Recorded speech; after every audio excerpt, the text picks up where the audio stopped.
Delhi liquor scam కేసులో విచారణ ఎదుర్కొంటున్న బీఆర్ఎస్ ఎమ్మెల్సీ కవితను కుటుంబ సభ్యులు పరామర్శించేందుకు వెళ్లారు.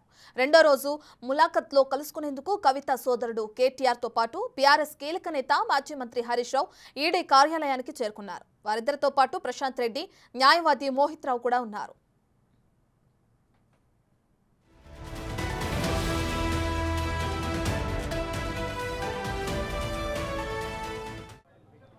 రైట్ రత్న, ఈడీ 7 రోజుల కస్టడీలో భాగంగా ఈరోజు రెండవ రోజు ఈడీ విచారణ 5 గంటలకు ముగిసింది. 5 గంటలకు ఇది ఈడీ కస్టడీలో విచారణ ముగిసిన తర్వాత 6 గంటల నుంచి 7 గంటల వరకు కుటుంబ సభ్యులకు ములాఖత్, కవితను కలిసేందుకు కుటుంబ సభ్యులకు, మరోవైపు న్యాయవాదికి కవితను కలిసేందుకు అవకాశం ఉంటుంది. దానిలో భాగంగానే ఈరోజు ఉదయం 11 గంటల నుంచి 5 గంటల వరకు ఈడీ విచారణ రెండవ రోజు కొనసాగింది. ఇక మళ్ళీ రేపు ఉదయం 11 గంటల నుంచి ఈడీ విచారణ మూడో రోజు ప్రారంభం కాబోతోంది.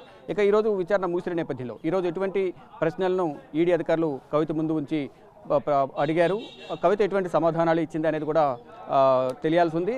మరోవైపు ఈరోజు ఈడీ అధికారులు అడిగిన ప్రశ్నలకు కవిత చెప్పిన సమాధానాల గురించి ఇటు కవిత న్యాయవాది మోహిత్ రావుతో ప్రధానంగా ఇప్పుడు చర్చించే అవకాశం కనిపిస్తుంది. వారు చర్చించిన తర్వాత రేపు ఏ విధంగా ఈడీ అడిగే ప్రశ్నలకు ఏ విధంగా సమాధానాలు ఇవ్వాలనేది కూడా కొన్ని సూచనలు అనేవి, న్యాయ సలహాలు అనేవి మోహిత్ రావు ఇచ్చే అవకాశం కనిపిస్తుంది. ఇక ధైర్యం చెప్పేందుకు, అధైర్యపడకుండా మనోధైర్యంగా ఉండే విధంగా కూడా కుటుంబ సభ్యులను కలిసేందుకు డైలీ 1 గంట సేపు ఇటు న్యాయవాది, మరోవైపు కుటుంబ సభ్యులు. ఈరోజు నిన్న హరీష్ రావు, కేటీఆర్, కవిత భర్త అనిల్ వచ్చారు. ఈరోజు భర్త అనిల్ ప్లేస్లో